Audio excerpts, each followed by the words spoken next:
నమస్కారం ADB news కు స్వాగతం. ముందుగా హెడ్లైన్స్.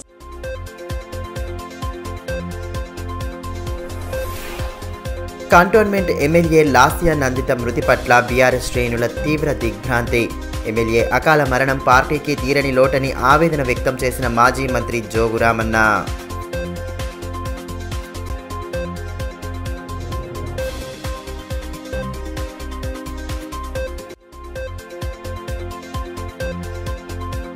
క్షేత్రస్థాయిలో నెలకొన్న సమస్యల పరిష్కారానికి ప్రత్యేక చర్యలు. గొల్లఘట్ గ్రామాన్ని సందర్శించి స్థానికులతో సమావేశమైన కలెక్టర్ రాహుల్ రాజ్ వసతుల కల్పనపై సంబంధిత అధికారులకు విస్తృత సూచనలు.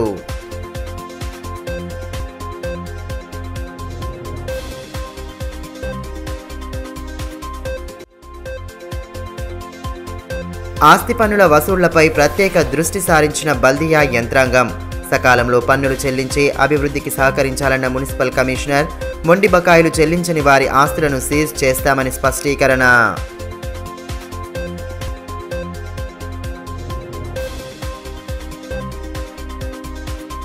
Cantonment MLA Lasya Nanditha road ప్రమాదంలో మృతి చెందడం పట్ల బీఆర్ఎస్ జిల్లా అధ్యక్షులు మాజీ మంత్రి జోగు రామన్న తీవ్ర దిగ్భ్రాంతి వ్యక్తం చేశారు. స్థానిక పార్టీ కార్యాలయంలో శ్రేణులతో కలిసి లాస్య నందిత చిత్రపటం వద్ద నివాళులు సమర్పించారు. పిన్న వయసులోనే ఎమ్మెల్యేగా విజయం సాధించి భవిష్యత్తులో అనేక పదవులు అలంకరించాల్సిన లాస్య నందిత అకాల మరణం చెందడం బాధాకరమని పేర్కొన్నారు. Cantonment BRS MLA Lasya Nanditha అకాల మరణం తీవ్ర దిగ్భ్రాంతికి గురి చేసిందని బీఆర్ఎస్ పార్టీ జిల్లా అధ్యక్షులు మాజీ మంత్రి జోగు రామన్న అన్నారు. Cantonment MLA Lasya Nanditha road ప్రమాదంలో తనువు చాలించడంతో పార్టీ శ్రేణులు ఘన నివాళి అర్పించాయి. పట్టణంలోని బీఆర్ఎస్ కార్యాలయంలో లాస్య నందిత చిత్రపటం వద్ద పుష్పాంజలి ఘటించి నివాళి సమర్పించారు. ఆమె ఆత్మకు శాంతి కలగాలని కోరుతూ 2 నిమిషాల పాటు మౌనం పాటించారు. పిన్న వయసులోనే ఎమ్మెల్యేగా ఎన్నికైన లాస్య నందిత రోడ్డు ప్రమాదంలో అకాల మరణం చెందడం బాధాకరమని పార్టీ నేతలు ఆవేదన వ్యక్తం చేశారు. కార్యక్రమంలో కౌన్సిలర్లు బండారి సతీష్, సందనర్ సింగ్, భరత్, నాయకులు విజయగిరి నారాయణ, రోకండ్ల రమేష్, దమ్మపాల్ తదితరులు పాల్గొన్నారు. जोहार लास्य नंदिता, जोहार जोहार अमर है लास्य नंदिता, अमर है जोहार लास्य नंदिता, जोहार जोहार जोहार लास्य नंदिता, अमर है लास्य नंदिता, अमर है. ఈ సందర్భంగా మాజీ మంత్రి జోగు రామన్న మాట్లాడుతూ చిన్న వయసులోనే ఎమ్మెల్యేగా ఎన్నికైన లాస్య నందిత మరణం పార్టీకి తీరని లోటని అన్నారు. లాస్య నందిత తండ్రి సాయన్నతో తనకు సత్సంబంధాలు ఉండేవని, ఆయన మృతి చెందిన తర్వాత కూతురు సైతం తనువు చాలించడం బాధాకరమని పేర్కొన్నారు. భవిష్యత్తులో అనేక పదవులు అలంకరించి ప్రజలకు సేవ చేయాల్సిన ఎమ్మెల్యే రోడ్డు ప్రమాదంలో ప్రాణాలు కోల్పోయారని ఆవేదన వ్యక్తం చేశారు. ఎమ్మెల్యే కుటుంబ సభ్యులకు భగవంతుడు ధైర్యం ప్రసాదించాలని కోరుతూ ప్రగాఢ సానుభూతి వ్యక్తం చేశారు. ఆ శాసనసభకే కాకుండా ప్రాతినిధ్యం వహిస్తున్నటువంటి కంటోన్మెంట్ ఏరియాకే కాకుండా యావత్తు రాష్ట్ర పార్టీకి తీరని లోటు. ఒక చిన్న వయసులోనే మరి ఆమె ఇంకా అనేక పదవులు అలంకరించి ఇంకా అనేక సేవలు చేస్తున్నటువంటి నమ్మకంతో కంటోన్మెంట్ ప్రజలు మొన్న ఎమ్మెల్యే గెలిపించారు. వారు మాకు ఎక్కువ పరిచయం లేకున్నా సాయన్న గారు చాలా దగ్గరగా ఆప్యాయతో ప్రేమతో నన్ను ఎప్పుడూ పేరు పెట్టి పేరుతో పలకరించి బాగున్నామని చెప్పి అడేవాడు. సాయన్న గారి యొక్క మరణం తర్వాత ఆయన స్థానంలో మరైతే తనకు టికెట్ ఇచ్చి అక్కడ ప్రజలు గెలిపించారు. చాలా అతి తక్కువ వయసులో ఆమె ఇట్లా రోడ్డు ప్రమాదంలో మరణిస్తుందని అనుకుని ఎవరు ఊహించలే. కానీ భగవంతుడు విధి రాత ఆమెను ఒక 20 రోజుల నుంచి ఆమె మృత్యు వెంట వేటాడుతూ ఉన్నట్టు కనబడతాం. ఎందుకంటే ఆనాడు నల్గొండ మీటింగ్లో యాక్సిడెంట్ కావచ్చు, తర్వాత లిఫ్ట్లో కావచ్చు, ఈరోజు ప్రొద్దున మరి రోడ్ యాక్సిడెంట్లో అకాల మరణం చెంది.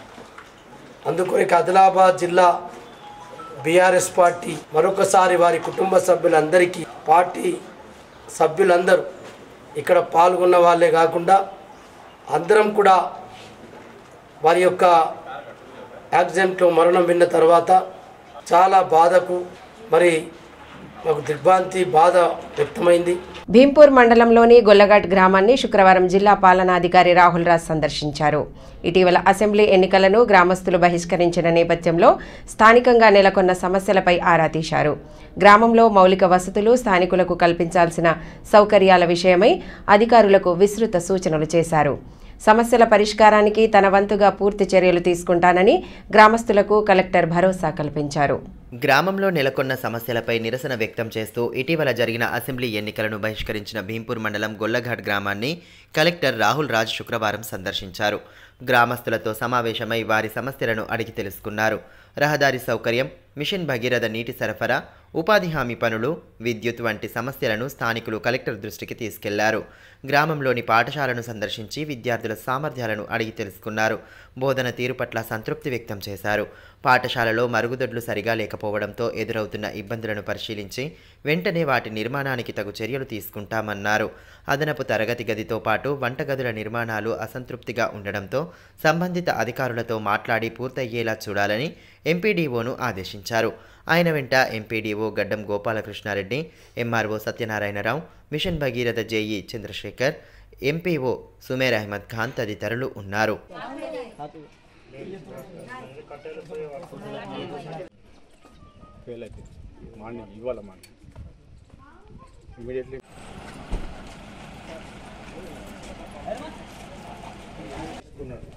సో రేపు సాయంత్రం మళ్ళీ ఫోన్ చేసి అడుగుతాను, ఎల్లుండి కూడా అడుగుతాను. వచ్చిందో రాదో మీరు కరెక్ట్ ఎట్లా చేస్తుండో, డైలీ యాప్లో ఎంట్రీ చేయాలి కదా, మరి అది ఎట్లా చేస్తుండదంటే ఎంక్వైరీ చేయాలి. ఈ సందర్భంగా కలెక్టర్ రాహుల్ రాజ్ మాట్లాడుతూ గ్రామంలో నెలకొన్న సమస్యల పరిష్కారానికి తన వంతుగా పూర్తి చర్యలు తీసుకుంటానని భరోసా కల్పించారు. ప్రభుత్వం అమలు చేస్తున్న సంక్షేమ పథకాల ఫలాలు అర్హులైన ప్రతి ఒక్కరికి అందేలా చూస్తామన్నారు. ఎటువంటి సమస్య ఉన్నా సంబంధిత అధికారులను సంప్రదిస్తే వాటిని పరిష్కరించే దిశగా కృషి చేస్తారని వివరించారు. రోడ్డు నిర్మాణానికి గాను ప్రభుత్వానికి నివేదిక ఇస్తామన్నారు. 3 నెలలుగా మంచినీటి సరఫరా లేకపోవడం పట్ల ఆగ్రహం వ్యక్తం చేసిన కలెక్టర్ మరమ్మత్తు పనులు పూర్తయిన నేపథ్యంలో శనివారం సాయంత్రంలోగా తాగునీటి సరఫరా చేయాలని సూచించారు. ఆధార్ అప్డేట్ కోసం ప్రత్యేక క్యాంపును ఏర్పాటు చేయాలని ఆదేశించారు. గతంలో ఎన్నికల సమయంలో ఎన్నికలు బహిష్కరించిన విషయాన్ని గ్రామస్తులకు గుర్తు చేశారు. సమస్యలు అయితే మనతో తొందరగా పరిష్కారం అయితే అవన్నీ కూడా యాజ్ ఎర్లీ యాజ్ పాసిబుల్ పరిష్కారం చేస్తాము. సో మెయిన్ ఇప్పుడు మీ అందరు కూడా తెలుసు, ప్రభుత్వం ఎన్నో పథకాలు కూడా ఇంప్లిమెంట్ చేస్తూ ఉంది. సో ఇప్పుడు ఫస్ట్ పథకం వచ్చేసి మనకి గ్యాస్ కనెక్షన్స్. సో ఇప్పుడు గ్యాస్కి ఎంత పేమెంట్ చేస్తూ ఉన్నారు ఉన్నవాళ్ళు, ఒక వారం రోజుల తర్వాత సో ఆ స్కీమ్ కూడా లాంచ్ చేయబోతూ ఉంది. సో ఎవరెవరైతే గ్యాస్ కనెక్షన్స్ ఉన్నాయో వాళ్ళందరికీ కూడా మనము 500 రూపాయలకే గ్యాస్ కనెక్షన్ ఇస్తూ ఉన్నాం. సో అంటే 1100 పేమెంట్, 1100 పేమెంట్ చేయాల్సిన అవసరం లేదు, 500కే పేమెంట్ వస్తుంది. సో అదే కాకుండా ఇంకా ఎవరైనా గ్యాస్ కనెక్షన్ లేని వాళ్ళు ఉంటే కూడా మనకి ఉజ్వల స్కీమ్ అనేసి ఒకటి ఉంది. సో దాంట్లో కూడా మేము అందరికీ కూడా గ్యాస్ కనెక్షన్స్ ప్రొవైడ్ చేస్తాం. సో 500 రూపాయలకి అది కంపల్సరీగా ఇంప్లిమెంట్ అవుతుంది. సో మీకు 500 రూపీస్కే గ్యాస్ కనెక్షన్ అనేది వస్తుంది. సో అది కాకుండా విద్యుత్ అందరికి కూడా మీటర్లు ఉన్నాయా, సో రేపు కానీ ఎల్లుండి మండే ఆర్ ట్యూస్డే ఒకటి ఎలక్ట్రిసిటీ వాళ్ళని పంపిస్తాం. సో పంపించినప్పుడు ఎవరెవరైతే ఇంకా మీటర్ లేని వాళ్ళు ఎవరెవరైతే ఉన్నారు, అంటే మనకి కరెంట్ కనెక్షన్ లేని వాళ్ళు ఎవరెవరైతే ఉన్నారో వాళ్ళందరూ కూడా అప్లై చేయండి. సో ప్రతి ఒక్కరికి కూడా కరెంట్ కనెక్షన్ కంపల్సరీ ఇప్పిస్తాం. సో ఆల్రెడీ ఉన్నరికి కూడా ఈ ఎలక్ట్రిసిటీ డిపార్ట్మెంట్ నుంచి వచ్చి సర్వే చేసిండ్రా ఉన్న వాళ్ళకి విద్యుత్ వస్తుంది. సో ఎవరికైతే ఆల్రెడీ మీటర్ కనెక్షన్ ఉందో ఒక వారం తర్వాత ఆ స్కీమ్ కూడా స్టార్ట్ అవుతుంది. సో ఎవరికైతే ఆల్రెడీ మీటర్స్ ఉన్నాయో, విద్యుత్ కనెక్షన్ ఉందో వాళ్ళందరికీ కూడా ఒక వారం తర్వాత ఉచిత విద్యుత్ వాళ్ళందరికీ వస్తుంది. సో అది కాకుండా ఇంకా లేని వాళ్ళు ఎవరైతే ఉన్నారో మీరందరూ కూడా నేను ఒక 2-3 డేస్లో ఎలక్ట్రిసిటీ డిపార్ట్మెంట్ వాళ్ళకి స్పెషల్ క్యాంపు పెట్టమంటాను. ఇక్కడ పట్టణవాసులు సకాలంలో ఆస్తి, నల్లా పన్నులు చెల్లించి అభివృద్ధికి సహకరించాలని మున్సిపల్ కమిషనర్ ఖమర్ అహ్మద్ సూచించారు. పట్టణంలో జరుగుతున్న పన్నుల వసూళ్ల ప్రక్రియను శుక్రవారం ఆయన పర్యవేక్షించి సిబ్బందికి సూచనలు చేశారు. మొండి బకాయిలున్న పలు దుకాణదారులు స్పందించకపోవడంతో ఆయా దుకాణాలను సీజ్ చేయడంతో వారు వెంటనే ట్యాక్సులను చెల్లించారు. పట్టణ ప్రజలు ఆస్తి పన్ను, నల్ల పన్నులను సకాలంలో చెల్లించి అభివృద్ధికి సహకరించాలని మున్సిపల్ కమిషనర్ ఖమర్ అహ్మద్ సూచించారు. పన్నుల వసూళ్లపై పుర యంత్రాంగం ప్రత్యేక దృష్టి సారించిన నేపథ్యంలో శుక్రవారం ఈ ప్రక్రియను ఆయన పర్యవేక్షించారు. దాదాపు 11 కోట్ల వరకు పన్నులు బకాయిలు ఉండగా ప్రస్తుతం 6 కోట్ల రూపాయల వరకు వసూలు అయినట్లు అధికారులు వెల్లడించారు. మొండి బకాయిలపై దృష్టి సారించిన పుర అధికారులు సుదీర్ఘకాలంగా బకాయిలు చెల్లించని వారిపై తగు చర్యలు తీసుకునేందుకు సంసిద్ధమయ్యారు. ఇదే క్రమంలో స్థానిక బస్టాండ్ సమీపంలో పలు దుకాణదారులు పన్నులు చెల్లించకపోవడంతో వారి దుకాణాలను సీజ్ చేశారు. స్పందించిన దుకాణ యజమానులు వెంటనే ట్యాక్స్లు చెల్లించారు. కార్యక్రమంలో ఆర్ఐ వెంకటేష్తో పాటు పలువురు అధికారులు పాల్గొన్నారు.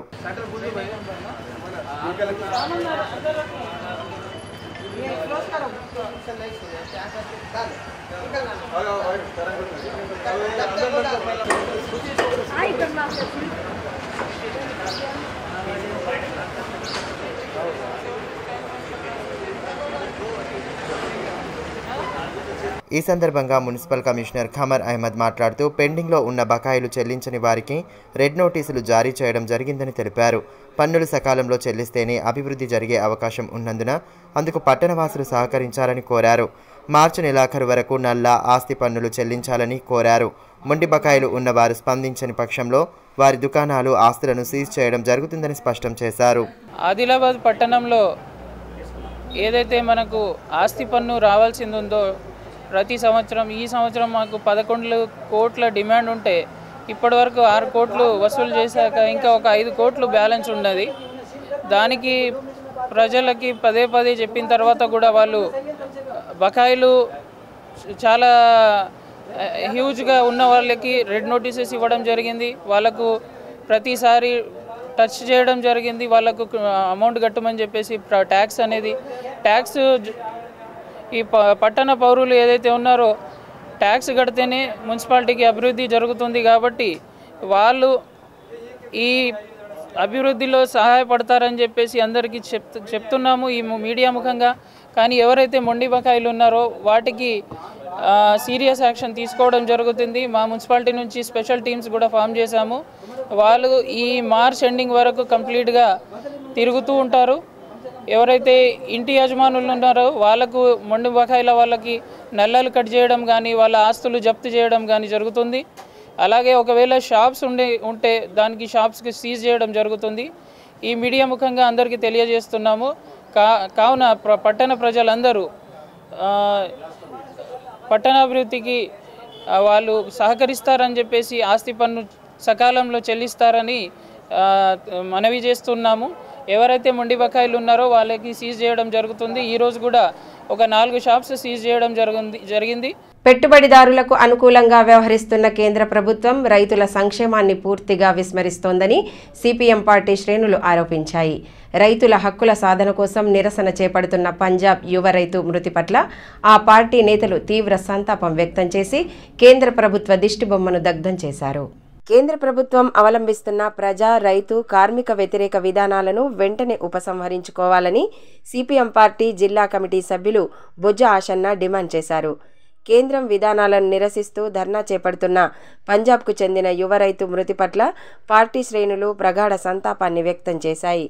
కేంద్రం తీరుకు నిరసనగా స్థానిక సుందరయ్య భవనం వద్ద కేంద్ర ప్రభుత్వ దిష్టిబొమ్మను దగ్ధం చేసి నిరసన నినాదాలతో హోరెత్తించారు.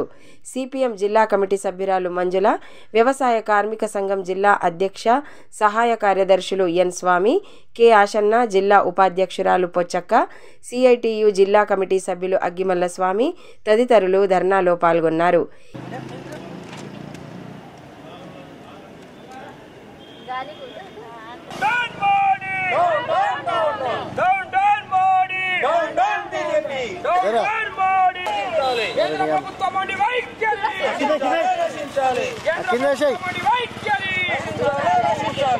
ఈ సందర్భంగా పలువురు నాయకులు మాట్లాడుతూ బీజేపీ ప్రభుత్వం అధికారంలోకి వచ్చి 10 సంవత్సరాల నుండి రైతులకు తీరని అన్యాయం చేస్తోందన్నారు.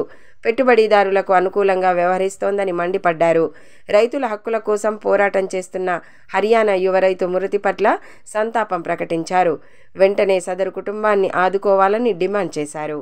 మరి ఏదైతే కేంద్రంలో బీజేపీ ప్రభుత్వము మరి పంజాబ్ యువ రైతుని మరి హత్య చేసిన సందర్భంగా ఈరోజు బ్లాక్ డేని మరి రాష్ట్రమంతటా నిర్వహించుకోవడం జరుగుతుంది. దాంట్లో భాగంగా ఈరోజు ఆదిలాబాద్ జిల్లా కేంద్రంలో మరి ప్రభుత్వ దిష్టి బొమ్మను దగ్ధం చేయడం జరిగింది.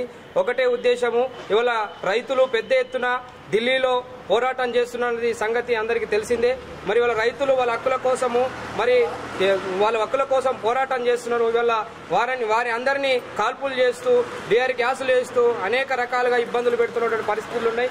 మరి గతంలో మరి ఏదైతే వ్యవసాయ చట్టాలను తీసుకొస్తున్నటువంటి కేంద్ర ప్రభుత్వము వాటిని వెనక్కి తీసుకోవాలని చెప్పేసి గతంలో కూడా 100 రోజుల మరి సమ్మె చేయడం జరిగింది. వాటిని యథావిధిగా అమలు చేయడంతో మళ్ళా రైతులు మరి ఆ చుట్టుపక్కల ఉన్నటువంటి రైతులంతా పెద్ద ఎత్తున మరి ఢిల్లీ ప్రాంతంలో మరి అల్లర్లు సంబంధించినది కేంద్ర ప్రభుత్వం చేస్తుంది. కాబట్టి ఇవాళ పంజాబ్లో జరిగినటువంటి ఆ యువ రైతుని చంపడంతో ఇవాళ పెద్ద ఎత్తున మరి ఈ యొక్క బ్లాక్ డే కార్యక్రమాన్ని నిర్వహిస్తున్నాము. శ్రీ సంత్ గాడ్గే బాబా మహారాజ్ జయంతి వేడుకలను రజక సంఘం ఆధ్వర్యంలో శుక్రవారం ఘనంగా నిర్వహించారు. జిల్లా కేంద్రంలోని సంఘ భవనంలో ఏర్పాటు చేసిన కార్యక్రమంలో శ్రీ సంత్ గాడ్గే బాబా మహారాజ్ చిత్రపటానికి పూలమాలలు వేసి నివాళులర్పించారు. ఈ సందర్భంగా ఆయన చేసిన సేవలను పలువురు రజక సంఘం సభ్యులు గుర్తు చేసుకున్నారు. పరిశుభ్రత కోసం తప్పించిన గొప్ప సంఘ సంస్కర్త గాడ్గే బాబా అన్నారు. ప్రతి ఒక్కరూ ఆయన చూపిన మార్గంలో నడవాలని సూచించారు. సమాజంలో రజకులకు మంచి గుర్తింపు తీసుకొచ్చిన మహానుభావుడంటూ కొనియాడారు. ఈ కార్యక్రమంలో రజక సంఘం సభ్యులు సంతోష్, రాజేశ్వర్, నరేందర్, గంగాధర్, సాయి తదితరులు పాల్గొన్నారు. సంత్ గాడ్గే మహారాజ్ యొక్క జయంతి పురస్కరించుకొని మా యొక్క సంఘ భవనంలో ఈ యొక్క కార్యక్రమం నిర్వహించినాము. సంత్ గాడ్గే బాబా మహారాజ్ ఆశీస్సులతో మా రజకులందరికీ సుఖశాంతులతో ఉండాలని, ప్రతి ఒక్కరి ఇంట్లో సుఖశాంతులతో ఉండి మా గాడ్గే మహారాజ్ యొక్క దీవెన ఉండాలని, ప్రతి ఒక్క రజకుల ఇంటిపైన ఉండి సుఖశాంతులతో ఉండాలని మహారాజ్ని ప్రత్యేకంగా కోరడం జరుగుతుంది. ప్రధానమంత్రి విశ్వకర్మ యోజన పథకాన్ని అర్హులైన ప్రతి ఒక్కరూ సద్వినియోగం చేసుకోవాలని జిల్లా కలెక్టర్ రాహుల్ రాజ్ సూచించారు. శుక్రవారం జిల్లా పరిషత్ సమావేశ మందిరంలో పీఎం విశ్వకర్మ యోజన పథకంపై పంచాయతీ కార్యదర్శులు, ఎంపీఓలకు నిర్వహించిన అవగాహన సదస్సులో ఆయన ముఖ్య అతిథిగా పాల్గొని ప్రసంగించారు. ఈ సందర్భంగా జిల్లా కలెక్టర్ మాట్లాడుతూ పీఎం విశ్వకర్మ యోజన పథకంపై విస్తృత అవగాహన కల్పించాలని, అర్హులైన ప్రతి ఒక్కరూ ప్రభుత్వ సంక్షేమ పథకాలను సద్వినియోగం చేసుకోవాలన్నారు. ముఖ్యంగా కుల వృత్తి చేసుకునే వారికి ఈ పథకం ఎంతగానో ఉపయోగపడుతుందని అన్నారు. పథకం కింద కేవలం 5% తక్కువ వడ్డీకి రుణం పొందవచ్చని, సబ్సిడీ సైతం ఉంటుందని వివరించారు. పథకానికి దరఖాస్తు చేసుకున్న వారిలో అర్హులైన వారిని ఎంపిక చేసి శిక్షణ అందించడం జరుగుతుందని తెలిపారు. మొదటి విడతలో ₹1,00,000 రుణం మంజూరు చేయడం జరుగుతుందని, నిర్ణీత సమయంలో చెల్లించిన వారికి తిరిగి 2,00,000 రుణం ఇవ్వనున్నట్లు వివరించారు. అర్హులైన ప్రతి ఒక్కరూ ఈ అవకాశాన్ని సద్వినియోగం చేసుకోవాలని కలెక్టర్ కోరారు. అవగాహన సదస్సులో పరిశ్రమల శాఖ జనరల్ మేనేజర్ పద్మభూషణ్ రాజు, జిల్లా పంచాయతీ అధికారి Srilatha, LDM Bhaskar, MSME director Rajesh Kumar, MEPMA DMC Srinivas, CSC manager Rahul తదితరులు పాల్గొన్నారు. ఇటీవల నూతనంగా బాధ్యతలు స్వీకరించిన డీఎస్పీ జీవన్ రెడ్డిని పలువురు రాజకీయ ప్రముఖులు, వివిధ సంఘాల నేతలు మర్యాదపూర్వకంగా కలుస్తూ శుభాకాంక్షలు తెలుపుతున్నారు. గతంలో జీవన్ రెడ్డికి జిల్లాలో పనిచేసిన అనుభవం ఉన్న నేపథ్యంలో ప్రముఖులు ఆయనను కలిసి అభినందిస్తున్నారు. అందులో భాగంగానే శుక్రవారం డీఎస్పీ జీవన్ రెడ్డిని దుర్గం ట్రస్ట్ చైర్మన్ దుర్గం శేఖర్, మాజీ మున్సిపల్ చైర్మన్ దిగంబర్ రావు పాటిల్లు మర్యాదపూర్వకంగా కలిశారు. డీఎస్పీని శాలువా పుష్పగుచ్చాలతో సత్కరించి స్వాగతం పలికారు. గతంలో ఆయన ఇక్కడ విధులు నిర్వర్తించిన నాటి రోజులను గుర్తు చేసుకున్నారు. కార్యక్రమంలో ట్రస్ట్ సభ్యులు మహేందర్, మోహన్, రఘునాథ్, సూరజ్, సాగర్ తదితరులు పాల్గొన్నారు. మరోవైపు తెలంగాణ 4వ తరగతి ఉద్యోగుల కేంద్ర సంఘం ప్రధాన కార్యదర్శి కొండూరు గంగాధర్ డీఎస్పీ జీవన్ రెడ్డిని మర్యాదపూర్వకంగా కలిసి అభినందనలు తెలియజేశారు. శాలువా పుష్పగుచ్చాలతో సత్కరించిన అనంతరం పలు అంశాలపై చర్చించారు. కార్యక్రమంలో అరుగుల స్వామి తదితరులు పాల్గొన్నారు. అటు మాదిగా జేఏసీ జిల్లా కమిటీ ఆధ్వర్యంలో డీఎస్పీగా బాధ్యతలు చేపట్టిన జీవన్ రెడ్డిని మర్యాదపూర్వకంగా కలిసి శాలువాలతో సత్కరించారు. పట్టణంలో నెలకొన్న ట్రాఫిక్ సమస్యను పరిష్కరించాలని ఈ సందర్భంగా నేతలు కోరగా అందుకు తన వంతు కృషి చేస్తానని ఆయన హామీ ఇచ్చారు. కార్యక్రమంలో నాయకులు మల్యాల మనోజ్, నక్క రామదాస్, సరోజ, లింగంపల్లి ప్రసన్నకుమార్, రవికుమార్, గంగాధర్ తదితరులు పాల్గొన్నారు. మంచిర్యాల జిల్లాలోని బోరిపల్లి గ్రామంలో ఫులే దంపతుల విగ్రహాలను ధ్వంసం చేసిన దుండగులను శిక్షించాలని మాలీ సంక్షేమ సంఘం, బీసీ సంఘ నేతలు డిమాండ్ చేశారు. ఈ మేరకు శుక్రవారం తాంసీ మండల కేంద్రంలో ఎస్హెచ్ఓకు వినతి పత్రం అందించారు. బీసీ సంఘం మండల అధ్యక్షులు శ్రీనివాస్ గౌడ్, మాలీ సంఘం ప్రతినిధులు చౌదరి, ఆశన్న, కృష్ణ, గంగారం, ప్రవీణ్, దీపక్ తదితరులు పాల్గొన్నారు. ఈ సందర్భంగా మండల మాలీ సంఘం నాయకులు ప్రవీణ్ మాట్లాడుతూ ఫులే విగ్రహాలను ధ్వంసం చేసిన దుండగులను వెంటనే శిక్షించాలని డిమాండ్ చేశారు.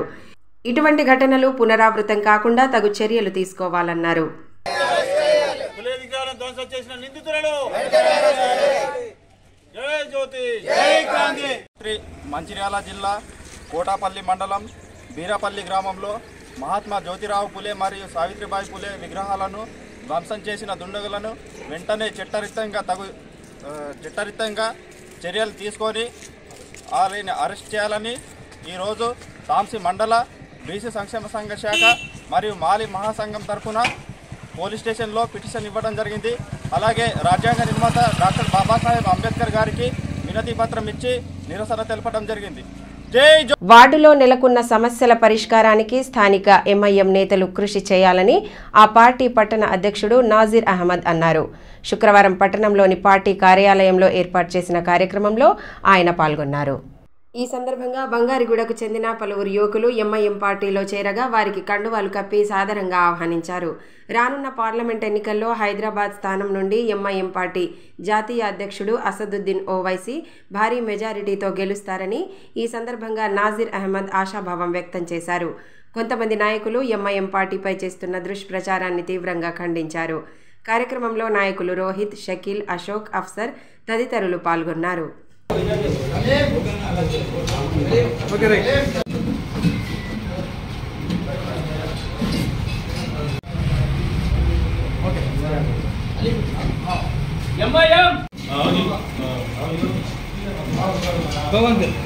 జిల్లా అభివృద్ధికి కేంద్రంలోని బీజేపీ ప్రభుత్వం చేసిందేమీ లేదని, ప్రస్తుతం యాత్రల పేరిట ప్రచారాలు చేస్తూ ప్రజలను మభ్యపెట్టే ప్రయత్నాలు చేస్తున్నారని కాంగ్రెస్ పార్టీ నాయకులు శ్రవణ్ కుమార్ మండిపడ్డారు. స్థానికంగా ఏర్పాటు చేసిన మీడియా సమావేశంలో పలువురు పార్టీ నేతలతో కలిసి పాల్గొన్న ఆయన కేంద్రంలోని బీజేపీ ప్రభుత్వ వైఖరిని తీవ్రంగా ఖండించారు. జిల్లా అభివృద్ధిపై ఇచ్చిన హామీలను విస్మరించిందని ధ్వజమెత్తారు. దేశాన్ని అప్పుల ఊబిలోకి లాగారని, ప్రభుత్వ రంగ సంస్థలను ప్రైవేటీకరణ చేస్తూ ఉద్యోగులను తీవ్ర ఇబ్బందులకు గురి చేస్తున్నారని ఆరోపించారు. రానున్న పార్లమెంట్ ఎన్నికల్లో కాంగ్రెస్ పార్టీ అభ్యర్థులు ఘన విజయం సాధించనున్నారని ధీమా వ్యక్తం చేశారు. ఈ బీజేపీ సంకల్ప యాత్ర కేవలం భారతదేశంలో ఉన్నటువంటి ప్రభుత్వ సంస్థలన్నీ ప్రైవేటీకరణ చేయాలనే సంకల్పమే వాళ్ళ సంకల్ప యాత్ర. దానిలో భాగంగా గత 10 సంవత్సరాల నుంచి మనం చూస్తూ ఉంటే మనం ఆలోచించాల్సిన విషయము, ఈరోజు మనం సమీక్షించుకోవాల్సిన విషయము, ప్రజల్లారా ఈరోజు సింగరేణిని ప్రైవేటీకరణ చేసిన ఘనత కేవలం బీజేపీ పార్టీకి చెందింది. ఈరోజు BSNL Bharat Sanchar Nigam limited BSNL ని పూర్తిగా అబాలిష్ చేసి, పూర్తిగా రద్దు చేసి, తొలగించి బిఎస్ఎన్ఎల్ ని ప్రైవేటీకరణ చేసిన ఘనత కేవలం అమిత్ షా మోదీ సర్కార్దే. జిల్లా సమగ్ర అభివృద్ధికి సిపిఎం పార్టీ ఆధ్వర్యంలో సమరశీల పోరాటాలను నిర్మిస్తామని ఆ పార్టీ నేతలు తెలిపారు. హైదరాబాద్లో జరుగుతున్న సిపిఎం రాష్ట్ర విస్తృత స్థాయి సమావేశంలో పార్టీ జిల్లా కార్యదర్శి వర్గ సభ్యులు పూసం సచిన్ భవిష్యత్ కార్యాచరణపై రిపోర్ట్ ప్రవేశపెట్టారు. గత పార్లమెంట్ అసెంబ్లీ ఎన్నికల్లో బీజేపీని గెలిపించినప్పటికీ జిల్లా అభివృద్ధికి చేసింది శూన్యమని పూసం సచిన్ పేర్కొన్నారు. అభివృద్ధికి దోహదపడే సీసీఏ పునరుద్ధరణ, Adilabad to Armoor railway line, aerodrome, గిరిజన యూనివర్సిటీ వంటి హామీలను పూర్తిగా విస్మరించిందని మండిపడ్డారు. ఆదిలాబాద్ సమగ్ర అభివృద్ధికి సిపిఎం ఆధ్వర్యంలో అన్ని రాజకీయ పక్షాలతో ఏర్పడిన జిల్లా సమగ్రాభివృద్ధి సాధనా కమిటీ ఆధ్వర్యంలో సమరశీల పోరాటాలను రూపొందిస్తామని తెలిపారు. కార్యక్రమంలో నాయకులు దర్శనాల మల్లేష్, లంకా రాఘవులు, బండి దత్తాత్రి తదితరులు పాల్గొన్నారు. రిమ్స్లో పనిచేస్తున్న కార్మికులకు జీవో 60 ప్రకారం వేతనాలు చెల్లించాలని ఏఐటీయూసీ జిల్లా ప్రధాన కార్యదర్శి సిర్ర దేవేందర్ డిమాండ్ చేశారు. సమస్యల సాధనే లక్ష్యంగా శుక్రవారం ధర్నా నిర్వహించి నిరసన వ్యక్తం చేశారు. డిమాండ్లను నెరవేర్చని పక్షంలో మార్చి 6వ తేదీ నుండి సమ్మె చేపట్టనున్నట్లు స్పష్టం చేశారు. ధర్నాలో నాయకులు చందు, ముజీఫ్, ఎండి ఖాసిం, సంగీత, ఇమ్రాన్ ఖాన్, రాము, రవి తదితరులు పాల్గొన్నారు. జిల్లా అధ్యక్షుడు డోంగ్రే చందు, జిల్లా వర్కింగ్ ప్రెసిడెంట్ ఎండి ముజీబ్, రిమ్స్ బ్రాంచ్ కార్యదర్శి ఎండి కాసిం ఆధ్వర్యంలో రెండవ రోజు గంట సేపు నిరాసన ధర్నా తెలియజేయడం జరుగుతుంది. దీని ముఖ్య ఉద్దేశం 2 రోజుల క్రితము వచ్చే నెల 6 తారీఖు లోపు కాంట్రాక్టర్ అగ్రిమెంట్ తీసుకున్న దాని ప్రకారంగా వేతనాలు, పిఎఫ్, పిఎస్ఐ, కనీస సౌకర్యాలు sanitation, patient care, security guard కార్మికులకు వెంటనే ఇప్పించాలని రిమ్స్ డైరెక్టర్ గారి ఆధ్వర్యంలో మీటింగ్ అరేంజ్ చేసి కాంట్రాక్టర్ గారు తీసుకున్నటువంటి అగ్రిమెంట్ ప్రకారం వేతనాలు ఇప్పించే విధంగా చర్యలు తీసుకోవాలని తెలియజేసి నోటీస్ ఇవ్వడం జరిగింది. సమ్మెకు సంబంధించి 6 తారీఖు లోపు కాంట్రాక్టర్ను పిలిపించి రిమ్స్ డైరెక్టర్ కార్మికులకు కాంట్రాక్టర్కు మధ్యలో ఆయన సమన్యాయంగా వహించి న్యాయం చేసి జీవో ప్రకారం వేతనం ఇవ్వాలని డిమాండ్ చేస్తా ఉన్నాం. తన తండ్రి పేరుపై ఉన్న ప్లాట్ను కొందరు వ్యక్తులు అక్రమంగా కబ్జాకు గురి చేశారని బాలాజీనగర్కు చెందిన దివ్యాంగురాలు చంద్రకళ పేర్కొన్నారు. స్థానిక ప్రెస్ క్లబ్లో ఏర్పాటు చేసిన మీడియా సమావేశంలో ఆమె పాల్గొని కబ్జాకు గురైన ప్లాట్ను తనకు ఇప్పించి న్యాయం చేయాలని కోరారు. చంద్రకళ సార్, నేను బాలాజీనగర్లో ఉంటాను. 24 సంవత్సరాల కిందట ఫ్లాట్ కొనుక్కున్నాము. మా నాన్న చనిపోయాక నేను ఆరోగ్యం బాగాలేక మా చెల్లి వాళ్ళ దగ్గరికి వెళ్ళిపోయాను సార్. వెళ్ళిపోతే నా ఫ్లాట్ వేరే వాళ్ళకి అమ్ముకుంటున్నారు. ఇప్పుడు వస్తే నన్ను కొడతా, చంపుతా, ఇదేం లేదు, వెళ్ళిపోవని బెదిరిస్తున్నారు సార్. నాకు న్యాయం జరగాలి, నా భూమి నాకు కావాలి సార్. మేము కొనుక్కున్నాం డబ్బులు పెట్టి, మీరు కొనలేదు, వట్టిగానే ఇచ్చినామని చెప్పేసి బెదిరిస్తున్నారు సార్. ఆర్ఎంపీ లీడర్ మల్లేశ్వరను, కౌలాస్ పోషెట్టి అని ఉన్నాడు, government employee, anganwadi teacher Rukmini అని ఉన్నారు సార్. వీళ్ళు ముగ్గురు బెదిరిస్తున్నారు సార్. వార్తలు ముగించే ముందు హెడ్లైన్స్ మరోసారి.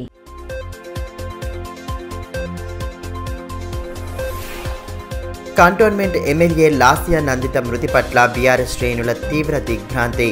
ఎమ్మెల్యే అకాల మరణం పార్టీకి తీరని లోటని ఆవేదన వ్యక్తం చేసిన మాజీ మంత్రి జోగురామన్న.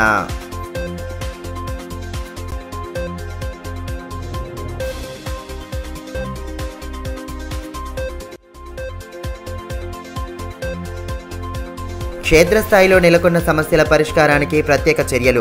గొల్లాఘాట్ గ్రామాన్ని సందర్శించి స్థానికులతో సమావేశమైన కలెక్టర్ రాహుల్ రాజ్ వసతుల కల్పనపై సంబంధిత అధికారులకు విస్తృత సూచనలు.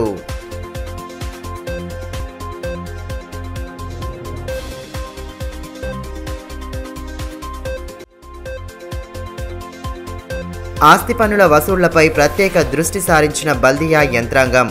సకాలంలో పన్నులు చెల్లించి అభివృద్ధికి సహకరించాలన్న మున్సిపల్ కమిషనర్. మొండి బకాయిలు చెల్లించని వారి ఆస్తులను సీజ్ చేస్తామని స్పష్టీకరణ.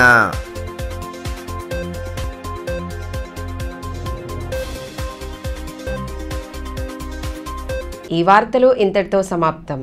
తిరిగి ప్రసారమయ్యే మరో బులెటిన్లో మళ్ళీ కలుసుకుందాం. అంతవరకు సెలవు. నమస్కారం.